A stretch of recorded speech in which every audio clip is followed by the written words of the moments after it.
దేవుని నామమునకు మహిమ కలుగునుగాక. యేసుక్రీస్తు ప్రభువారి పేరట మీకు అందరికీ ప్రత్యేకమైన వందనాలు తెలియజేస్తూ ఉన్నాము. దేవుణ్ణి స్తుతించుదాము. హల్లెలూయా, హల్లెలూయా. దేవుని యొక్క సన్నిధిలో ప్రభువును స్తుతించుట కొరకు, ఆయనను ఆరాధించుట కొరకు దేవుని యొక్క పరిశుద్ధ గ్రంథములో నుండి ఒక అద్భుతమైన అంశాన్ని మనము ఈ సమయంలో నేర్చుకుందాం. ప్రత్యేకమైనటువంటి ఒక అంశాన్ని మనము ఈ సమయంలో నేర్చుకోబోతున్నాం.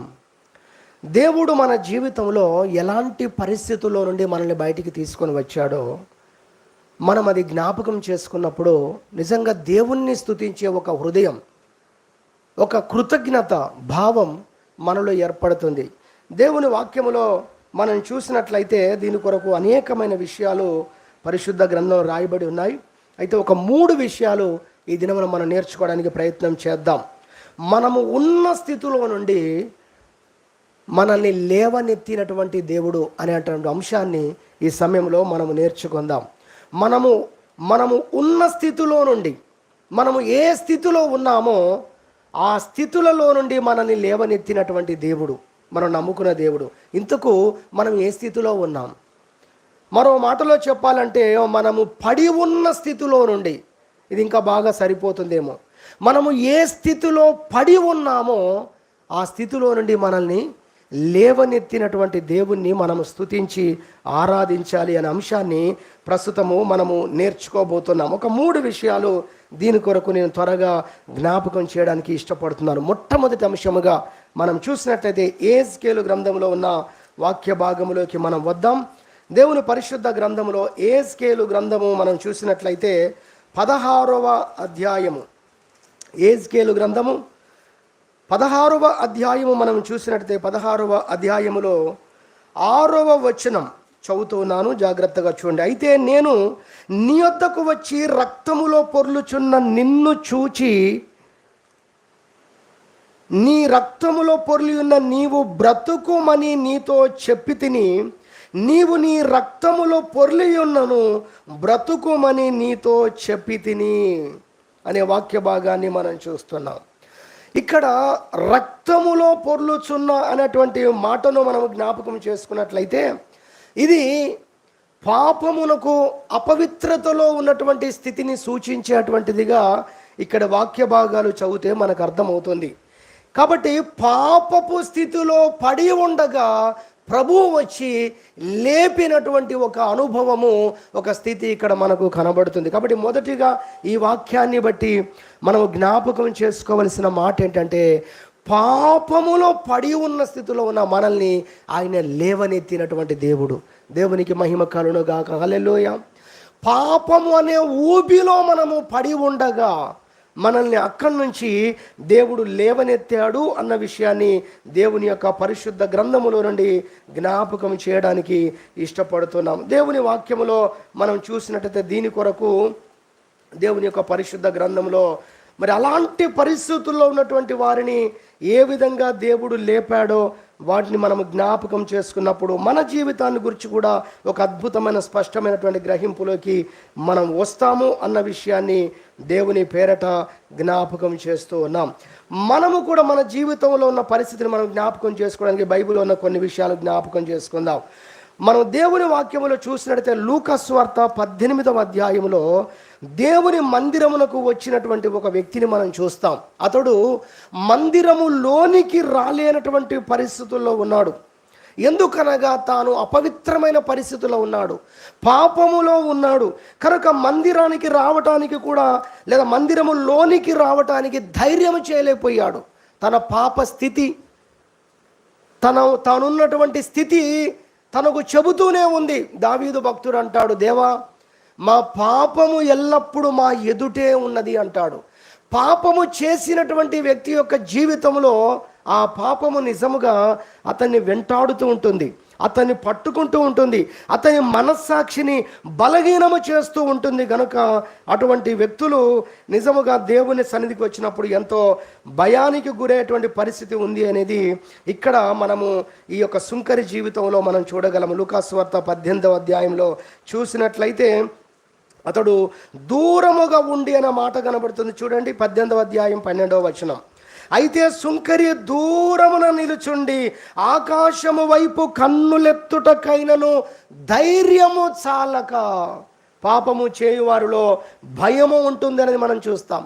పాపము చేయువాడిని ఎవడును తరమకుండానే దూరముగా పారిపోతాడు అని కూడా మరి పరిశుద్ధ గ్రంథము సామెతల గ్రంథంలో రాయబడి ఉంది. కాబట్టి సుంకరి దూరమున నిలుచుండి ఆకాశము వైపు కన్నులెత్తుటకైనను ధైర్యము చాలక, ఇంకా మనం చూస్తే రొమ్ము కొట్టుకొనొచ్చు, గుండెలు బాదుకుంటూ పాపినైన నన్ను కరుణించుమని అతడు కేకలు వేయటం అనేది దేవుని యొక్క పరిశుద్ధ గ్రంథంలో రాయబడిన విషయాన్ని మనం చూడగలుగుతున్నాం. ఎంత బాధాకరమైనటువంటి స్థితి! అతని మనస్సు అతన్ని నిందించుచున్నటువంటి పరిస్థితి. అతడు దేవుని సన్నిధానంలో ధైర్యముగా లేనటువంటి పరిస్థితి. అలాంటి పరిస్థితుల్లో ఉన్న ఆ వ్యక్తి మరి ఎంతగానో ఆ దేవుని సన్నిధిలో భయపడుతూ తన పాపాన్ని బట్టి ఎంతో నొచ్చుకుంటూ దేవుని సన్నిధిలో ప్రార్థన చేస్తున్నాడు, ప్రభువా పాపినైనా నన్ను కరుణించుమని. నిజమే, ఒకప్పుడు ఇలాంటి పరిస్థితుల్లో మనం కూడా ఉన్నప్పుడు దేవుడు మనల్ని కరుణించాడు. హల్లెలూయా. ఆ పాపపు స్థితిలో ఉన్నటువంటి మనల్ని, అసలు ఏది పాపమో కూడా తెలియని కొన్ని పాపాలు చేస్తూ, కొంతవరకు మనకు తెలిసిన కొన్ని పాపమని మనకు తెలియదు. అలాంటి పరిస్థితులు, అలాంటి అనుభవాల్లో కూడా కొన్ని విషయాల్లో మనం ఉన్నటువంటి వారమే. అయితే దేవుని వాక్యం చదివినప్పుడు మన జీవితంలో నిజంగా ఎంత దారుణమైనటువంటి పరిస్థితుల్లో మనం ఉన్నామో, ఎలాంటి అపవిత్రతలో మనం ఉన్నామో దేవుని వాక్యం చదివినప్పుడు ఇంకా లోతైన సత్యాలు మనకు తెలిసాయి. నరహత్య చేయకూడదన్నది ఒకటి మనకు దేవుడు అనుగ్రహించిన మనస్సు, మనస్సాక్షి జ్ఞానాన్ని బట్టి తెలియవచ్చు. కానీ తెలియని పాపము, ఒక వ్యక్తిని ద్వేషిస్తే కూడా అది నరహత్యే అన్న విషయం ఇదిగో ఈ పరిశుద్ధ గ్రంథం బైబిల్ చదివినప్పుడే మనకు అర్థమైంది. అలాంటి పాపములలో మనము ఉన్నప్పుడు దేవుడు మన స్థితిగతులన్నిటిని మనకు తెలియజేసి అక్కడి నుండి ప్రభు మనల్ని లేపిన విధానాన్ని మనము జ్ఞాపకం చేసుకొని దేవుణ్ణి స్తుతించాలి, దేవుణ్ణి ఆరాధించాలి అని దేవుని యొక్క వాక్యము ద్వారా గుర్తు చేస్తున్నాం. బైబిల్లో మనం చూస్తే పాపాత్మురాలు అనబడిన స్త్రీ కనబడుతోంది. మనం దేవుని వాక్యంలో చూస్తే ఆమె యేసు ప్రభు యొద్దకు వచ్చి సీమోను ఇంట్లో యేసు ప్రభు కూర్చున్నప్పుడు ఆయన పాదములను కన్నీటితో కడిగి తల వెంట్రుకలతో తుడిచినటువంటి ఒక అనుభవం బైబిల్లో చూస్తాం. అంటే అర్థం ఏంటి? ఆమె ఆల్రెడీ పశ్చాత్తాప పడుతూ ఉంది. అంటే యేసు ప్రభు యొద్దకు రాకముందే ఆమె పాపాలను గూర్చి ఆమె పశ్చాత్తాప పడడం మొదలుపెట్టింది. ఇది కొత్త విషయం. హల్లెలూయా. అర్థమైందా? యేసు ప్రభు దగ్గరికి వచ్చినాక ఆమె పాప క్షమాపణ పొందలేదు. జక్కయ్య యేసు ప్రభు ఎప్పుడైతే జక్కయ్య త్వరగా దిగుము, నేను నీ ఇంట ఉండవలసి ఉన్నదని చెప్పిన సమయం మొదలుకొని జక్కయ్యలో పశ్చాత్తాపం స్టార్ట్ అయింది. అంతకుముందు జక్కయ్యలో పశ్చాత్తాపము లేదు. ఇది కూడా కొత్త విషయమే. హల్లెలూయా. ఎప్పుడు జక్కయ్య మారు మనసు పొందాడు? యేసు ప్రభుని చూడాలనుకున్నాడు. పశ్చాత్తాపము లేదు, మారు మనసు పొందే పరిస్థితి లేదు. అంతకుముందు జస్ట్ యేసయ్యను చూద్దాం అనుకున్నాడు. ఎప్పుడైతే యేసయ్య తాను పాపినైన తన్ను ప్రేమించడం మొదలుపెట్టాడో ఆయన గుండెల్లో కార్యం ప్రారంభమైంది, అతని హృదయంలో కదలిక ప్రారంభమైంది. పాపి అయిన ఈ మనుషునింటికి వెళ్ళాడు అని జనాలందరూ అనుకుంటున్నారంటే అంతకుముందు ఎన్నోసార్లు అనుకున్నారని అర్థం. యేసు ప్రభు జక్కయ్య ఇంటికి వచ్చినప్పుడు వాళ్ళు ఏమనుకున్నారో బైబిల్ రాస్తుంది. ఈ యేసు ప్రభు అదిగో ఆ పాపి అయిన జక్కయ్య ఇంటికి వెళ్ళాడని అనుకున్నారట. అంటే అర్థం ఏంటి? అంతకుముందు కూడా వాళ్ళు అలానే అనుకున్నారు. ఏమని? ఇతడు ఒక పాపి, ఇతడు ఒక దుర్మార్గుడు, ఇతడు లెక్కలు తప్పు లెక్కలు చేసి ప్రజలను దోచుకునే ఒక అధికారి అని ఎన్నోసార్లు అనుకొని ఉంటారు. కానీ పశ్చాత్తాపలేదు. ఎంతమంది తిట్టుకున్న ప్రవర్తన మార్చుకోలేదు. కానీ యేసు ప్రభు ఎప్పుడైతే అలాంటి వ్యక్తినైనటువంటి తనను ప్రేమించడము ప్రారంభించాడో, అది అతడు చూశాడో, అర్థం చేసుకున్నాడో, ఇప్పుడు జక్కయ్యలో మారు మనసు ప్రారంభమైంది. దేవునికి స్తోత్రం చెప్పుదాం. హల్లెలూయా.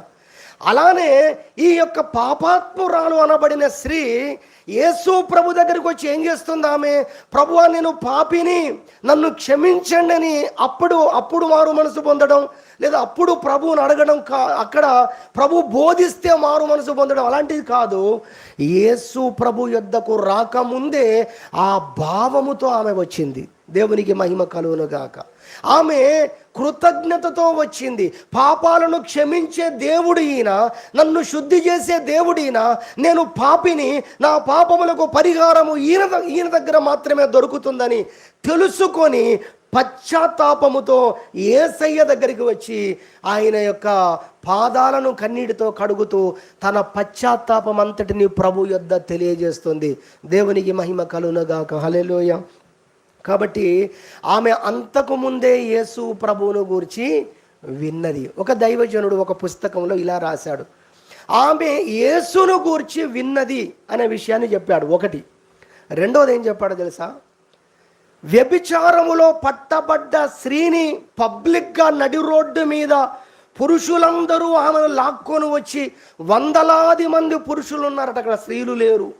వందలాది మంది పురుషుల మధ్యలో ఒక స్త్రీ మాత్రమే ఉంది. ఆమెను నడి రోడ్డు మీద ఆ విధంగా ఉంచి ఈమె తప్పు చేస్తుండగా పట్టబడింది. ధర్మశాస్త్ర ప్రకారం ఈమెను రాళ్లతో కొట్టి చంపాలి కదా బోధకుడా, మీరేమంటారు అని యేసు ప్రభువును అడుగుతున్నటువంటి ఆ పరిస్థితి, మీలో పాపము లేనివాడు మొదట రాయి వేయండి అని ప్రభువు చెప్పటం, అందరూ రాళ్ళు కింద పడేసి వారు పారిపోవటం, నిన్నెవరూ శిక్షింపలేదు కదా అమ్మా, నేను కూడా నిన్ను శిక్షింపను అని ప్రభువు ఆమెను క్షమించటం, ఇకనూ పాపము చేయకమని ప్రభువు చెప్పి పంపించటం, ఇదంతా దూరాన ఉండి ఈ స్త్రీ చూసుండొచ్చు అని రాశాడు. దేవునికి మహిమ కలుగునుగాక. హల్లెలూయా. ఒకటి, యేసును గూర్చి ఆమె విన్నది. ఆ దినాల్లో యేసును గూర్చి, ఆయన ప్రేమను గూర్చి, ఆయన క్షమించే దేవుడని, ఆయన పాపిని రక్షించడానికి వచ్చిన దేవుడని ఆయనను గూర్చి విని ఉన్నది. రెండవది మనం జ్ఞాపకం చేసుకుంటే ఆ యొక్క వ్యభిచారములో పట్టబడ్డ స్త్రీని ఏ విధంగా క్షమించాడో అది కూడా ఈమె అనుభవంలో చూసి ఉండవచ్చు, తెలుసుకొని ఉండవచ్చు. కాబట్టి ఇప్పుడు ఆయన క్షమించే దేవుడు అని పశ్చాత్తాపముతో కన్నీళ్లతో యేసు ప్రభు దగ్గరికి వచ్చింది. ఆయన బోధ విని అక్కడ మారు మనసు పొందలేదు. ముందే పశ్చాత్తాపము ఆమెలో ప్రారంభమైంది. నేను పడి ఉన్న స్థితిలో నుండి నన్ను బయటికి తీయగలిగిన రక్షకుడు ఈయన అని ఎరిగి కన్నీటితో ఆయనను ఆరాధన చేస్తుంది. దేవునికి మహిమ కలుగునుగాక. హల్లెలూయా. చెబుదామా హల్లెలూయా. కాబట్టి సహోదరి సహోదరు మనం అర్థం చేసుకోవాలి, మన జీవితాల్లో కూడా యేసు ప్రభు యొద్ద మనము ప్రార్థించి మన పాపాలను ఒప్పుకొని ఆయన క్షమించే దేవుడు, రక్షించే దేవుడు అని తెలుసుకున్న రోజు మనము కూడా ఈ విధంగానే కదా ప్రార్థన చేశాం. నా పాపములన్నింటినీ పరిహరించే దేవుడు ఈయన అని మనం ఏ విధంగా దేవుని ఆశ్రయించాము, ఏ విధంగా మన పాపాలను మనం ఒప్పుకున్నాం, వాటన్నిటిని మనం జ్ఞాపకం చేసుకోవాలి. ఎప్పుడూ జ్ఞాపకం చేసుకొని ఉండాలి. నేనేదో క్షమించబడ్డాను అయిపోయింది అనేది కాదు. ప్రతి దినము నా పరిశుద్ధతకు కారణం దేవా నీవే. ఇదిగో నేను మందిరంలో కూర్చున్నానంటే నీ కనికరమే దేవా. ఈరోజు ప్రార్థన చేస్తున్నానంటే అది నీ కనికరమే దేవా. ఈరోజు ఏదైనా ఆశీర్వాదం పొందుతున్నానంటే అది నీ కృపయే దేవా. రేపు నేను నిత్య జీవము చేరుతానంటే అది నీ కృపయే దేవా. ప్రతి అడుగున, ప్రతి అడుగులో, ప్రతి పూట, ప్రతి దినము ఆయన పాపినైన నన్ను దేవుడు కరుణించిన దేవుడు, పాపములో పడి ఉన్న నన్ను లేవనెత్తిన దేవుడు ఆయనని జ్ఞాపకం చేసుకున్నప్పుడు మనలో తగ్గింపు కూడా ఉంటుంది. దేవునికి మహిమ కలుగునుగాక. హల్లెలూయా. ఇదే సందర్భం, సుంకరి సందర్భంలో చూస్తే పరిసయ్యునిలో ఆ యొక్క భావాలు లేవు, కానీ ఏముంది? గర్వం ఉంది అతనిలో కదా. బైబిల్ మనం చూస్తాం, ఈ సుంకరి వల్ల నేను లేను అని గర్వించాడు. బైబిల్ రాస్తుంది, తామే నీతిమంతులం అనుకొని తమ్మును నమ్ముకొని ఇతరులను తృణీకరించే కొందరితో ఆయన ఈ ఉపమానము చెప్పాను. ఎందుకు చెప్పాడు ఉపమానము? పరిసయ్యుడు సుంకరు ఉపమానం ఎందుకు చెప్పాడు ప్రభు? ఇదిగో ఇలాంటి గర్వముతో మీరు ఉండొద్దు, ఇలా హెచ్చించుకుంటే మీరు తగ్గించబడతారు. ఇదిగో తగ్గించుకున్నటువంటి సుంకరి పరిశుద్ధుడయ్యాడు. చెప్పాలంటే పరిశుద్ధుడుగా ప్రజల్లో కొనసాగుతున్న వ్యక్తి గర్వముతో ఏమైపోయాడో ఆ ఉన్న పరిశుద్ధతను పోట్టుకున్నాడు. భక్తికి కూడా విలువ లేకుండా చేసుకొని కింది స్థాయిలోకి వెళ్ళిపోయాడు. పాపి పరిశుద్ధుడయ్యాడండి. పరిశుద్ధులు కొంతమంది ఎందుకు కింది స్థాయికి వెళ్ళిపోతున్నారు, ఎందుకు పాపులుగా దేవుని ముందు నిలబడాల్సి వస్తుందంటే గర్వమును బట్టి. కాబట్టి దేవుడు మనల్ని ఏ స్థితిలో నుండి లేపాడో అది ఎప్పుడూ మనం జ్ఞాపకంలో ఉంచుకోవడం ద్వారా కృతజ్ఞత కలిగి మనం ఉండగలం. హల్లెలూయా. గర్వాన్ని జయించగలం. దేవుడు సీరియస్గా తీసుకునే పాపాలలో ఒక పాపం ఏంటంటే విగ్రహారాధన. దేవుడు దాన్ని ఎంత మాత్రం కూడా సహించడు. ఒకటి. రెండవ పాపం ఏమిటి అని మనం బైబిల్లో చూస్తే వ్యభిచారము. ప్రతి పాపము దేహమునకు వెలుపల ఉందంట, కానీ వ్యభిచారం అనేది ఈ దేహముతో చేయాలి. ఈ దేహము దేవుని ఆలయం, దేవుని వలన అనుగ్రహించబడింది. కాబట్టి ఇంకా దేవుని లోపల ఉన్నటువంటి దేవుని నమ్మి విశ్వసించి ఆయనకు ఆలయముగా ఈ దేహాన్ని ఇచ్చి ఆ విధంగా సమర్పించుకున్న వ్యక్తి తప్పు చేసినప్పుడు దేవుని ఆలయాన్ని, దేవుని అవయవాలను తీసుకొని నీవు ఎలాంటి పరిస్థితుల్లోకి మార్చేస్తున్నావని పెద్ద పెద్ద మాటలు రాస్తున్నాయండి బైబిల్లో. అది రెండవ పాపం, దేవుడు సీరియస్గా తీసుకునే పాపం. మూడవ పాపం ఏంటో తెలుసా? గర్వము. అది మనలోకి రాకుండా ఉండడానికి అద్భుతమైన విషయం.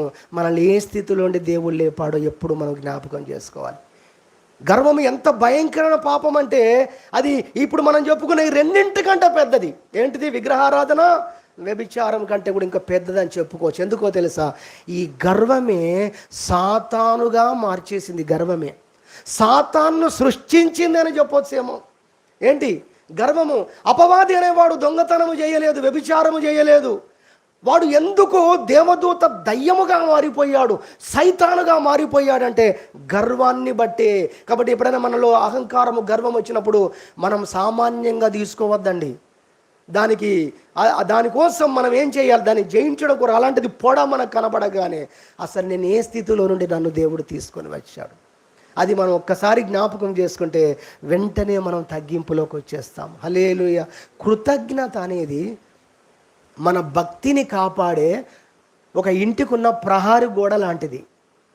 కష్టపడి భక్తి చేస్తాం, కానీ కృతజ్ఞత లేనందుకు దాన్ని అంతా పోగొట్టుకుంటాం. మనం చేసిన భక్తి నిలవాలంటే మనకేముండాలో తెలుసా? మన జీవితంలో కృతజ్ఞత అనేది ఉండాలి. దేవునికి స్తోత్రం చెప్పుదాం. హల్లెలూయా.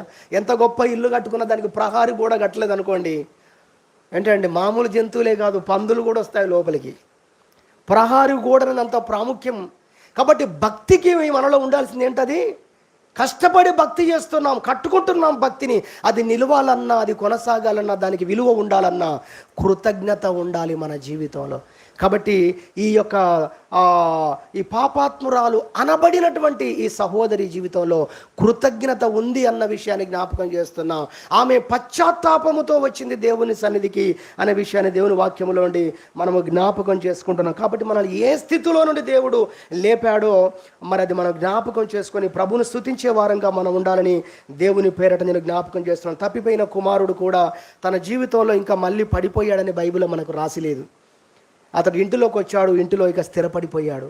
కారణం ఏంటో తెలుసా? నేను తప్పిపోయి వచ్చిన నా తండ్రి నన్ను మరలా చేర్చుకున్నాడు.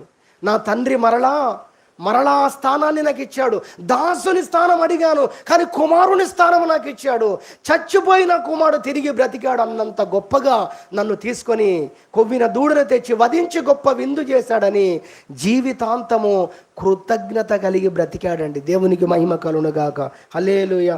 కారణం ఏంటంటే అతడు ఏ స్థితిలో ఉన్నప్పుడు తన తండ్రి తన దగ్గర తీశాడో, తనని చేర్చుకున్నాడో అది అతడు తన జీవితంలో మర్చిపోలేదు అన్న విషయాన్ని మనం జ్ఞాపకం చేసుకోవచ్చు అని ప్రభు పేరట మరి గుర్తు చేస్తున్నాం. కాబట్టి మొదటి అంశంగా జ్ఞాపకం చేస్తున్నాం, మనమున్నటువంటి స్థితిలో నుండి మనల్ని లేవనెత్తిన దేవుడు అన్న ఈ అంశంలో నుండి మొట్టమొదటిగా పాపములో పడి ఉన్నటువంటి మనల్ని ఆయన లేవనెత్తాడు అన్న విషయాన్ని జ్ఞాపకం చేసుకొని ప్రభువును స్తుతించాలి, ప్రభువును గణపరచాలని దేవుని యొక్క వాక్యములో ఉండి గుర్తు చేస్తున్నాం. దేవుని వాక్యం చూస్తే ఒక్క వచనం దీని కొరకు జ్ఞాపకం చేసి మరి ముందుకు మరి మిగతా విషయాల్లోకి వెళ్ళాలని ఆశపడుతున్నాను. ఒక్క వాక్యం చదువుకుందాం. తిమోతికి రాసిన పత్రిక మొదటి అధ్యాయము 12వ వచనం చదువుతున్నాను. పూర్వము దూషకుడను హింసకుడను హానికరుడనైన నన్ను తన పరిచర్యకు నియమించి నమ్మకమైన వానిగా ఎంచినందుకు నన్ను బలపరిచిన మన ప్రభు అయిన క్రీస్తు యేసుకు ఏమంటున్నాడండి? కృతజ్ఞుడనై ఉన్నాను. అపోస్తలుడైన పౌలు చెప్తున్నాడు తన జీవితాన్ని గురించి. ఎలాంటి పరిస్థితుల్లో ఉండి దేవుడు నన్ను లేపాడు.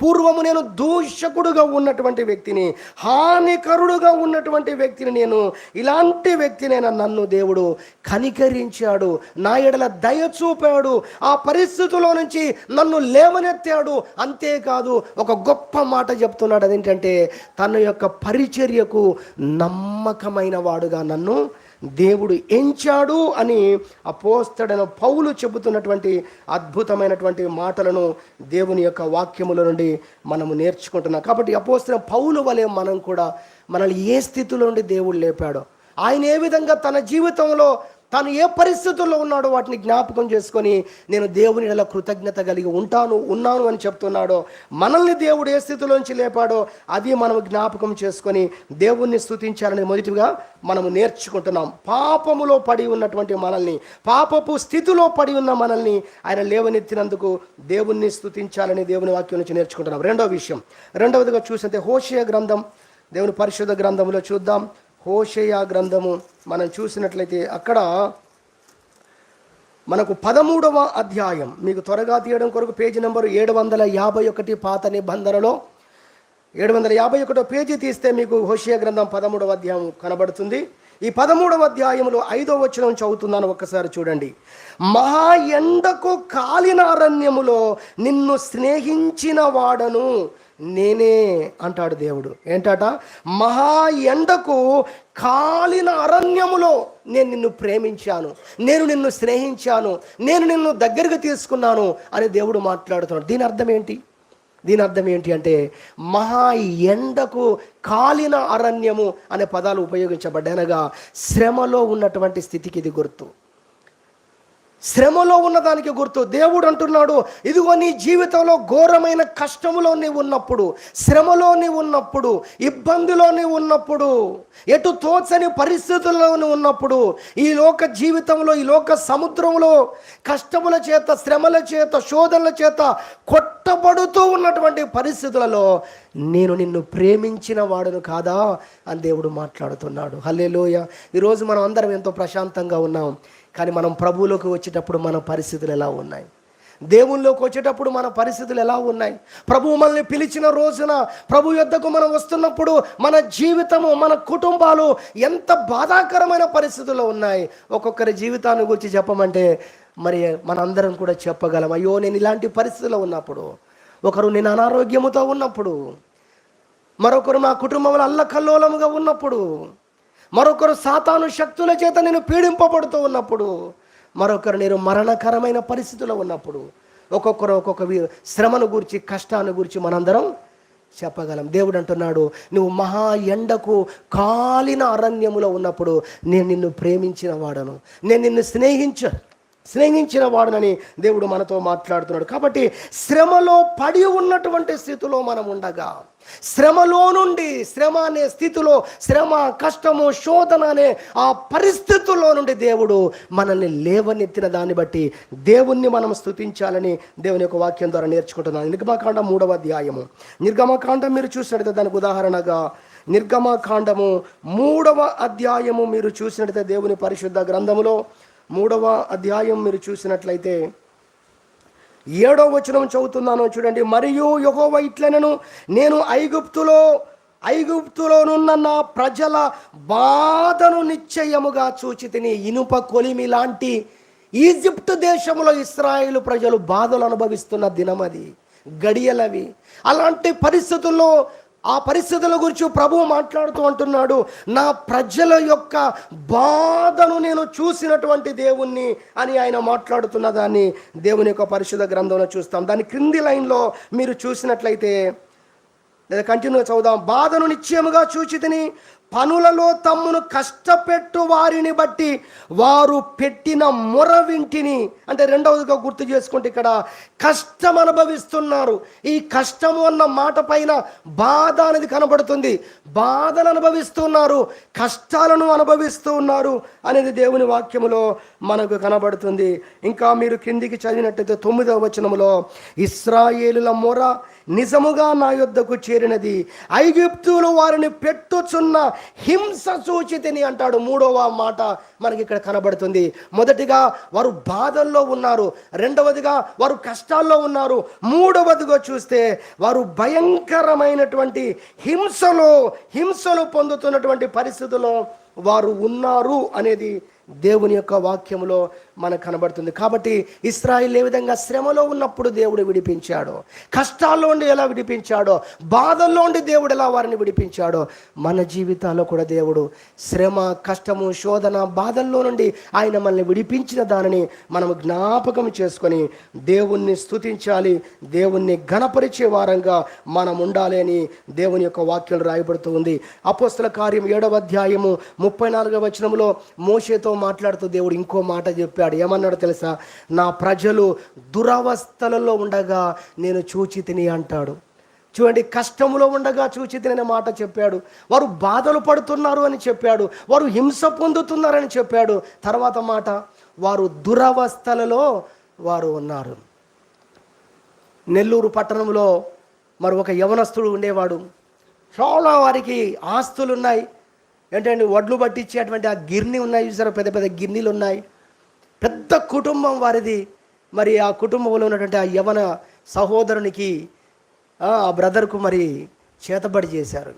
చేతబడి చేసినప్పుడు పిచ్చివాడై నెల్లూరు వీధుల్లో తిరిగాడు. పిచ్చివాడుగా తిరిగాడు. పెంట కుప్పల మీద సమాధుల్లోనే పడుకొని ఎప్పుడు ఇంటికి వస్తాడో తెలియదు. బట్టలు కూడా సరిగా ధరించలేనటువంటి పరిస్థితుల్లో అతడి జీవితాన్ని కొనసాగుతున్న దినాలు అవి. అలాంటి పరిస్థితుల్లో మరి ఒకరోజు, చాలా దినాలు, చాలా సంవత్సరాలు ఆ విధంగా కొనసాగుతున్న పరిస్థితులు ఒకరోజు రోడ్డు మీద నడుచుకుంటూ వెళ్ళిపోతున్నప్పుడు ఆ రోడ్డు మీద రోడ్డు మీద వెళ్తుండగా ఆకాశంలో యేసు ప్రభు యొక్క ముఖ దర్శనం ఆయన కనబడింది. దేవునికి మహిమ కలుగుగాక. హల్లెలూయా.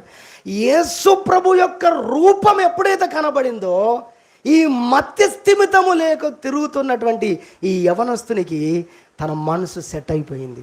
హల్లెలూయా. కాన్షియస్ వచ్చేసింది.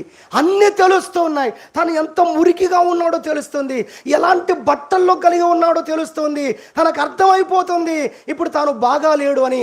వెంటనే వడివడిగా ఇంటికి పరిగెత్తుకుని వెళ్ళాడు. వాళ్ళ అమ్మకి చెప్పాడు, అమ్మ నేను స్నానం చేయాలి, నేను మంచి బట్టలు వేసుకోవాలని. అన్నీ మాట్లాడుతున్నప్పుడు తల్లి ఆశ్చర్యపోయింది. ఆ తర్వాత దినాలు ఆయన చెప్పాడు ఏం జరిగింది అంటే, ఇదిగో దూరాన ఆయన ముఖ దర్శనం నాకు కనబడింది. హల్లెలూయా. అందుకే ఆ దైవజనుడు మరి ఆ పాట రాశాడు, యేసయ్యా నా ప్రియ అనేటువంటి పాటలో ఆ మాట పెట్టాడు. దురవస్థలలో ఒంటరినై దుమికి ధూళిగా మారినను, దూరాన నీ ముఖ దర్శనము ధృవతారగా నాలో మెదిలేనే యేసయ్యా నా ప్రియా. దుమ్ముకు ధూళిగా మారిపోయాడు. అయ్యో మీ కొడుకు ఇలా అయిపోయాడు ఏంటండని ఎంతమంది అన్నారో. ఎంతగా తల్లి విలవిలలాడిపోయిందో. సమాధుల్లోనే వాసన చేసేటువంటి భయంకర పరిస్థితి. పెంట కుప్పల మీద పడేసిన అన్నాన్ని కన్న కొడుకు తింటుండో అన్న వార్త తల్లికి తెలిసినప్పుడు ఆ తల్లి ఎంత గుండెలు బాదుకుంటుందో, ఎంత కన్నీళ్లు పెట్టుకుంటుంటుందో. అలాంటి శ్రమలో ఉన్నప్పుడు ఆకాశమందున్న దేవుడు చూశాడు. దేవునికి మహిమ కలుగును గాక.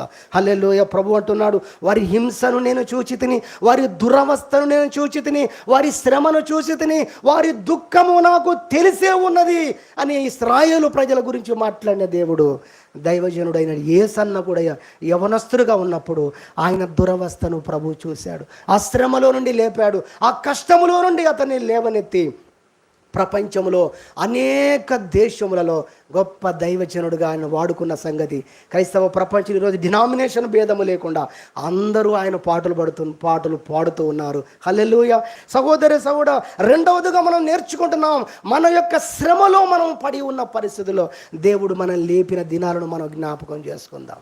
నిద్ర లేని రాత్రులు గడిపినటువంటి పరిస్థితులు, నెమ్మది లేని రాత్రులు గడిపినటువంటి పరిస్థితులు, సమాధానము లేని దినాలు గడిపినటువంటి పరిస్థితులు, అలాంటి పరిస్థితులు ఒక్కొక్కరిని కదిలిస్తే ఒక్కొక్కరి జీవితంలో ఒక్కొక్క గాథ ఈరోజు క్రైస్తవ ప్రపంచంలో ఉన్నవారు చెప్తారు, ఇలాంటి పరిస్థితులు ఉండయ్యా దేవుడు నన్ను విడిపించాడు, హల్లెలూయా, ఇలాంటి స్థితిలో ఉండగా, ఇలాంటి కష్టములో ఉండగా దేవుడు నన్ను విడిపించాడు అనేటువంటి అనుభవాలే మన జీవితాల్లో చూస్తాం. నా జీవితంలో కూడా నా చిన్నతనంలో అలా నెమ్మది లేని పరిస్థితుల్లో నా కుటుంబం రక్షణ పొందడానికి ఒక కథ అయితే, నేను రక్షణ పొందడానికి దానికి ఒక కథ ఉంది. నా కుటుంబం రక్షణ పొందడానికి ఉన్న స్టోరీ చెప్పాలంటే ఒక్క మాటలో, నిద్రలేని రాత్రులు ఎన్నో గడిపాం మేము. మా పెద్దక్క ఫస్ట్ షిఫ్ట్, మీకు అర్థం కావడానికి, మా చిన్నక్క సెకండ్ షిఫ్ట్, నేను నైట్ షిఫ్ట్. ఉదాహరణకు ఇలా 3 షిఫ్టులు చేసేవారం. కారణం ఇంటిలో వివాదం, తల్లిదండ్రుల మధ్యలో ఉన్న గొడవను బట్టి, దేవుణ్ణి నమ్ముకొనక ముందు వారిద్దరి మధ్య వివాదమైనప్పుడు మా తల్లి ఆ బాధలు భరించలేక, ఆ కష్టాన్ని భరించలేక చేతికున్న గాజులన్నీ దంచుకొని రోట్లో వేసి ఒక గ్లాసు నిండా నీళ్లు తీసుకొని పగిలిన గాజు ముక్కలన్నీ గ్లాసులో పోసుకొని తాగి చచ్చిపోవాలి, పేగులన్నీ కట్ అయిపోతే నేను చచ్చిపోతాను కదా అనుకొని గ్లాసులో పగిలిన గాజు ముక్కలు పోసుకొని తాగడానికి సిద్ధంగా ఉన్న పరిస్థితి. ఎప్పుడు ఏం చేసుకుంటుందో తల్లి అని నిద్రలేని రాత్రులు, ఒకరు కూర్చుంటే ఒకరు పడుకున్న పరిస్థితిలో అలాంటి ఎన్నో రాత్రులు. నేను అందుకే అన్నాను, ఒక్కొక్కరి జీవితంలో ఒక్కొక్క అనుభవం, ఒక్కొక్క శ్రమ, ఒక్కొక్క కష్టము, అలాంటి పరిస్థితులన్నిటిలో ఉండి దేవుడు విడిపిస్తేనే కదా ఈరోజు ఇంత గొప్ప సమాధానం కలిగి ఉన్నాం. కాబట్టి ప్రభు దగ్గర మనం చెప్పాలయ్యా, నేను శ్రమలో పడి ఉండగా నా కుటుంబాన్ని లేవనెత్తిన దేవుడవయ్యా, హల్లెలూయా. ఒకసారి 4 లీటర్ల కిరోసిన్ తెచ్చుకొని పెట్టుకొని దాదాపు 1.5 లీటర్ తాగేసింది చచ్చిపోదామని. ఒకసారి వస్తున్న ట్రైనుకు ఎదురుగా వెళ్ళింది. ఒకసారి ఎట్లెక్కిందో తెలియదు, ఇంట్లో ఉన్న సెల్ఫ్ బండ పైకెక్కి చీర పైపు కట్టుకొని ఉరి వేసుకొని చచ్చిపోదాం అనుకుంది. కానీ దేవుడు మరి నా కుటుంబం అంతా రక్షణ పొందడానికి గల కారణం నా తల్లినే దేవుడు వాడుకున్నాడు. ఆమె ఎంత గొప్ప శ్రమలో ఉందో, ఎన్ని కష్టాలు అనుభవించిందో, ఆ బిడ్డకే దేవుడు 3వ రోజున ప్రత్యక్షమయ్యాడు. హల్లెలూయా. ప్రభువును నమ్ముకోవడానికి నా కుటుంబంలో అడుగు వేసింది కూడా అమ్మనే. ఆమె అడుగు వేసింది, నేను యేసు ప్రభువును నమ్ముకుంటానని అడుగు వేసింది కూడా ఇంట్లో ఎవరంటే నా తండ్రి కాదు, కానీ నా తల్లి అడుగు వేసింది. ఆమె చర్చికి మమ్మల్ని తీసుకొని వెళ్ళినటువంటి 3వ రోజు యేసు ప్రభు ఆమెకు ప్రత్యక్షమై ఏమన్నాడు తెలుసా? ఆయన ప్రభు ఆమె దగ్గరికి వచ్చి అన్న మాట ఏంటంటే, అమ్మా నీ తలను పైకెత్తి నా వైపు చూడు, ఎన్నో శ్రమలు ఎన్నో కష్టాల్లో ఉండి ఇంత బాధతో ఉన్నావు కదా నీవు అని ప్రభు ఆమెను పలకరించినప్పుడు, నా ప్రభువా నీ తల ఎత్తి ఎప్పుడైతే అమ్మ చూసిందో నిండారుగా ఆయన దృశ్యం కనబడింది. ఆయన ముఖ దర్శనాన్ని కల్లారా చూసింది. దేవుడు అదృశ్యమైపోయాడు. ఆ విధంగా ఆ శ్రమ, కష్టము, బాధ, ఆ భయంకరమైన పరిస్థితుల్లో నుండి నా కుటుంబం అంతా రక్షణ పొందింది. ఆ తర్వాత మేము నెమ్మదిని అనుభవించాం. ప్రతి సాయంకాలం ఇంట్లో కుటుంబ ప్రార్థన నా 3వ తరగతిలోనే ప్రారంభమైంది. దేవునికి స్తోత్రం చెప్పుదాం, హల్లెలూయా.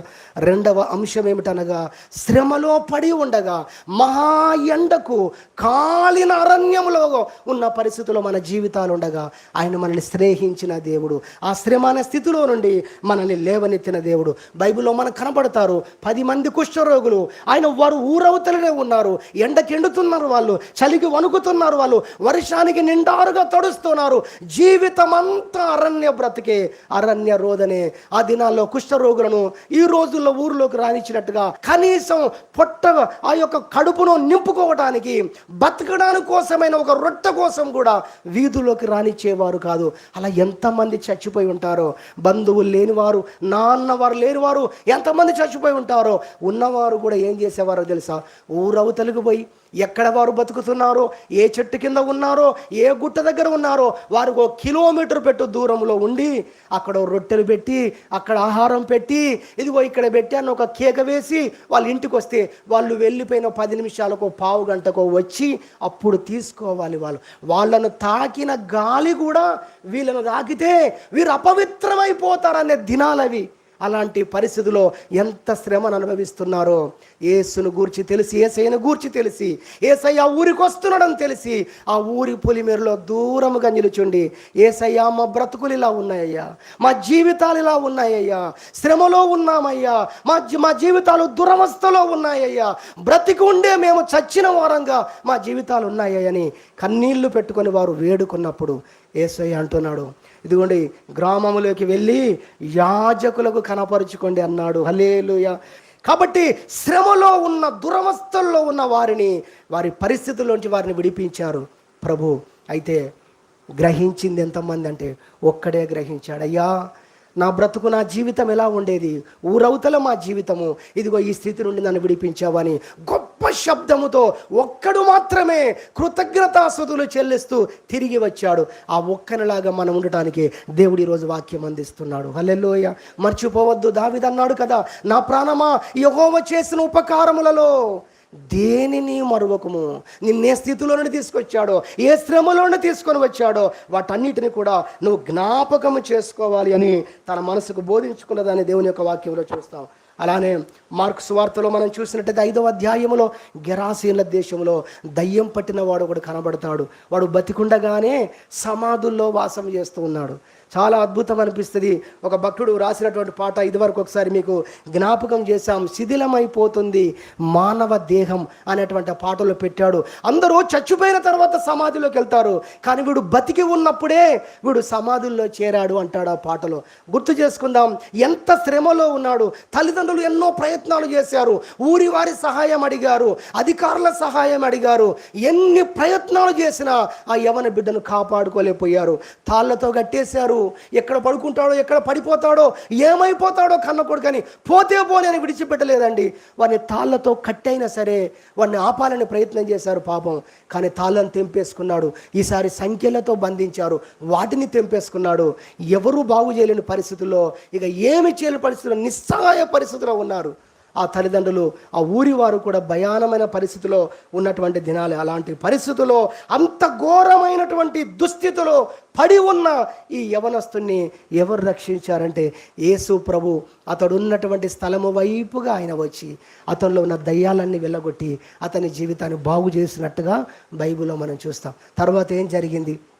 అతడు ఆ శ్రమలన్నిటి నుంచి, ఆ దురవస్థ అంతటి నుండి బయటికి వచ్చాక, తెలుసుకున్నాక, నన్ను విడిపించిన ప్రభు యొద్ద నేను ఉండాలని ఆశపడి యేసు ప్రభు దగ్గరికి వచ్చి అంటాడు, ప్రభువా, నా జీవితానికి ఒక అర్థం ఇచ్చావయ్యా, నా శ్రమలో నుండి నన్ను విడిపించావయ్యా. బ్రతికుండగానే చచ్చిన వాడిగా, దయ్యాలన్నీ ఒక సామ్రాజ్యం వెళ్ళినట్టు, రాజు సామ్రాజ్యం వెళ్ళినట్టు వేల దయ్యాలు నన్ను ఏలాయి నా జీవితాన్ని అస్తమస్తం చేశాయి, చింపిరి విస్తరాకులాగా చేసేసాయి. నా బ్రతుకుకు ఒక అర్థం ఇచ్చి నెమ్మదినిచ్చావు. ఈ శేష జీవితం అంతా నేను నీతోనే ఉంటానయ్యా, నీ పాదాల దగ్గర ఉంటానయ్యా అని వేడుకున్నాడు. అంటే ఎంత కృతజ్ఞతలోకి వచ్చాడు. దయ్యం పట్టినవాడు దయ్యం పట్టినవాడు అని అంటాం, కానీ ఇప్పుడు దయ్యం పట్టినవాడు కాదు, స్వస్థత నొందినవాడు. చెప్పాలంటే ఒక గొప్ప మిషనరీ, 10 గ్రామాల్లో సువార్త చేసిన వ్యక్తి అని బైబిల్ పండితులు చెప్తున్నారు. దెకపోలిలో అతడు ప్రకటించాడు అని బైబిల్ రాస్తుంటే, ఈ దెకపోలి అనేటువంటి ప్రాంతాన్ని గురించి పటములో చూస్తే 10 పట్టణాలు లేదా 10 గ్రామాలు కలిపినటువంటి దాన్ని, అది దెకపోలిగా ఆ దినాల్లో పిలువబడింది. కాబట్టి 10 గ్రామాలకు సువార్త చెప్పిన వ్యక్తి అని బైబిల్ పండితులు ఈరోజు ఆయన గురించి చెబుతూ ఉన్నారు. దేవునికి మహిమ కలుగును గాక. హల్లెలూయా. కాబట్టి సహోదరి సహోదరుడా, అతడు ఏ విధంగా దేవుణ్ణి స్తుతించాడో, నా శ్రమలో, నా దురవస్థలో నుండి నన్ను విడిపించిన దేవుడని ఎలా కృతజ్ఞతతో వచ్చాడో దేవుని యొద్దకు మనము కూడా ప్రభు యొద్దకు వచ్చి ప్రభువును స్తుతించే వారంగా, ప్రభువును గణపరిచే వారంగా ఉండాలి. ఎలాంటి శ్రమలో నుండి దేవుడు మనల్ని లేవనెత్తాడో జ్ఞాపకం చేసుకొని ప్రభువును స్తుతించాలనేది రెండవదిగా మనం దేవుని వాక్యం నుంచి వింటున్నాం. చివరిగా మూడవదిగా చూసినట్టయితే మొదటి సమూయేలు గ్రంథం 15వ అధ్యాయం. మొదటి సమూయేలు గ్రంథము 15వ అధ్యాయంలో చూస్తే సమయం అయిపోతుంది, త్వరగా 2-3 మాటలు చెప్పి నేను ముగిస్తాను. 15వ అధ్యాయంలో ఒక్క మాట మనం చదువుకొని ముగించుకుందాం, సమయం అయిపోయింది. 15వ అధ్యాయము 17వ వచనం మీరు చూసినట్టయితే సౌలు గురించి ఇక్కడ రాయబడుతున్న మాటలు. సమూయేలు మాట్లాడుతున్నాడు చూడండి, రాజు అయిన సౌలును గురించి దేవుడు చెప్పిన మాటలు. అందుకు సమూయేలు, నీ దృష్టికి నీవు అల్పుడవుగా ఉన్నప్పుడు ఇశ్రాయేలీల గోత్రములకు శిరస్సు వైతివి, యెహోవా నిన్ను ఇశ్రాయేలుల మీద రాజుగా అభిషేకించను. సౌలు పడిపోయిన దినమున, దేవుని ఆజ్ఞను మీరిన దినమున సమూయేలు ప్రవక్త వచ్చి సౌలుతో చెప్తున్నాడు, నీవు ఎలాంటి పరిస్థితుల్లో ఉన్నప్పుడు దేవుడు నిన్ను పిలిచాడంటే నీ దృష్టికి కూడా నువ్వు విలువలేవు. అసలు నా బ్రతుకుకి ఏమైనా అర్థం ఉందా? అసలు నాకు ఏ విధమైన కీర్తి ఉంది, నాకు ఏ విధమైన టాలెంట్ ఉంది, నాకు ఏ విధమైన ఘనత ఉంది, గౌరవం ఉంది అని నీ దృష్టిలో నీవు కూడా విలువ లేనప్పుడు దేవుడు నిన్ను ఎన్నుకొని ఎంత పెద్ద స్థానం తీసుకొచ్చాడో తెలుసా? ఈ దేశంలోనే రాజుగా ఉండగలిగిన స్థానానికి దేవుడు పిలిచాడు. చెప్పాలంటే 0 స్థానంలో నుండి 100 స్థాయికి వచ్చాడండి. హల్లెలూయా. అతడు తప్పు చేసిన దినమున, ఆజ్ఞను మీరిన దినమున దేవుడు సమూయేలు ప్రవక్త ద్వారా చెబుతున్న మాట, నీ దృష్టికి నీవు అల్పుడవుగా ఉన్నప్పుడు దేవుడు నేను ఇంత గొప్ప స్థానాన్ని ఇచ్చాడు కదా, దాన్ని నువ్వు మర్చిపోయి నీ ఇష్టానుసారంగా నువ్వు జీవిస్తున్నావు అన్నట్టుగా ఆ రోజు ప్రవక్త ద్వారా దేవుడు మాట్లాడు. కాబట్టి మూడవదిగా మనం జ్ఞాపకం చేసుకోవాల్సింది ఏంటంటే, మనం ఎంత అల్పమైన స్థితిలో నుండి దేవుడు మనల్ని లేవనెత్తాడో, ఎంత దీనమైన స్థితిలో మనం ఉన్నప్పుడు ఆ దీన పరిస్థితుల్లో ఉండి దేవుడు మనల్ని లేవనెత్తాడో అది మనం జ్ఞాపకం చేసుకొని మనము దేవుణ్ణి స్తుతించే వారంగా ఉండాలి అని ఈ యొక్క సౌలు జీవితంలో నుండి మనము నేర్చుకుంటూ ఉన్నాము. మనము అల్పమైన స్థితిలో నుండి మనల్ని లేవనెత్తినటువంటి దేవుడు, దీనమైన పరిస్థితుల్లో నుండి మనల్ని లేవనెత్తినటువంటి దేవుడు అని మనం జ్ఞాపకం. ఒక్కొక్కరి జీవితంలో మనల్ని మనం ఆలోచన చేసుకుందాం. నీవు ఎలాంటి పరిస్థితుల్లో ఉన్నప్పుడు దేవుడు నేను లేపాడు. ఫిజికల్ విషయాన్ని పక్కకు పెడితే ఆత్మీయంగా ఒకటే మాట చెప్పి ముగిస్తాను. మనము పాపులమై ఉండగా, దేవునికి దూరస్థులమై ఉండగా, శత్రువులమై ఉండగా, నిత్య నరకానికి వారసులమై ఉండగా ఈరోజు దేవుని కుమారులు అన్న స్థానాన్ని దేవుడు మనకి ఇచ్చాడండి. దేవునికి మహిమ కలుగును గాక. హల్లెలూయా. ఏంటంటే ఈ స్థానానికి ఏది పనిచేస్తుంది? దేన్ని సమం చేస్తారు మీరు? ప్రపంచంలోని ఆస్తి మొత్తం ఒక పక్కకు పెడదాం, దేవుని కుమారుడు అన్న స్థానాన్ని పక్కకు పెడదాం, సమం అవుతుందా చెప్పండి? అందుకే బైబిల్ రాసింది, ఒకడు సర్వలోకం మొత్తము కూడా ఆస్తిగా సంపాదించుకున్న ఈ ప్రపంచంలో అలాంటి వ్యక్తి ఇంకా లేడు. ప్రపంచం మొత్తం నా ఆస్తి అని చెప్పేటువంటి వ్యక్తి అంటే అతని ఆస్తి అంట ప్రపంచం మొత్తం. అలాంటి వ్యక్తిగా ఒక వ్యక్తి మారినా, అలా ప్రపంచం మొత్తం నా ఆస్తి అని చెప్పే స్థితికి వచ్చినా రక్షణ లేకపోతే ఏమి ప్రయోజనం అంటుంది వాక్యం. కాబట్టి నిన్ను నన్ను దేవుడు ఎలాంటి స్థితిలోకి తీసుకొని వచ్చాడు అంటే, దేవుని కుమారుడు, దేవుని కుమార్తె అనేటువంటి స్థితిలోకి, స్థానంలోకి ప్రభు మనల్ని నడిపించి ఉండగా నిజంగా ఎంతగా మనం దేవుని స్తుతించాలి. కాబట్టి దేవునికి దూరస్థులముగా, అపవిత్రులముగా, శత్రువులముగా, నరకానికి పాత్రులుగా ఉన్నటువంటి మనల్ని దేవుడు విడిపించి రక్షించి ఉన్నతమైన స్థాయిలోకి, దేవుని కుమారుడు కుమార్తె అన్న స్థానంలోకి ప్రభు మనం నడిపించిన విధానాన్ని బట్టి దేవుణ్ణి స్తుతించాలని దేవుని వాక్యంలో నుండి మనం నేర్చుకుంటున్నాం. 3 విషయాలు మనం నేర్చుకున్నాం. మన యొక్క అంశాన్ని కూడా గుర్తు చేస్తాను. మనము పడి ఉన్న స్థితిలో నుండి మనల్ని లేవనెత్తినటువంటి దేవుడు. ఎక్కడ పడిపోయి ఉన్నాం, ఎక్కడ ఉన్నాం ఒకప్పుడు అంటే మొట్టమొదటిగా పాపములో ఉన్నాం మనం, అక్కడి నుంచి దేవుడు మనల్ని లేవనెత్తాడు. రెండవదిగా శ్రమలో మనం పడి ఉన్నాం, కష్టములో ఉన్నాం, దురవస్థలో మనం ఉన్నటువంటి వారం ఒకప్పుడు, అక్కడి నుండి దేవుడు మనల్ని లేవనెత్తాడు. చివరిగా మూడవదిగా దీనమైన పరిస్థితుల్లో ఉండి, అల్పమైన పరిస్థితుల్లో ఉండి దేవుడు మనల్ని లేవనెత్తి ఆయన కుమారులుగా, ఆయన కుమార్తెలకి రోజు ప్రభువు మనల్ని ఎన్నుకొని ఉండగా, నడిపిస్తుండగా మనందరం ప్రభుని స్తుతించాలని ఈ వాక్యం వింటున్నాం. దేవుడు ఈ వాక్యమును దీవించునుగాక. ప్రార్థనలో ముందు కొనసాగుదాం.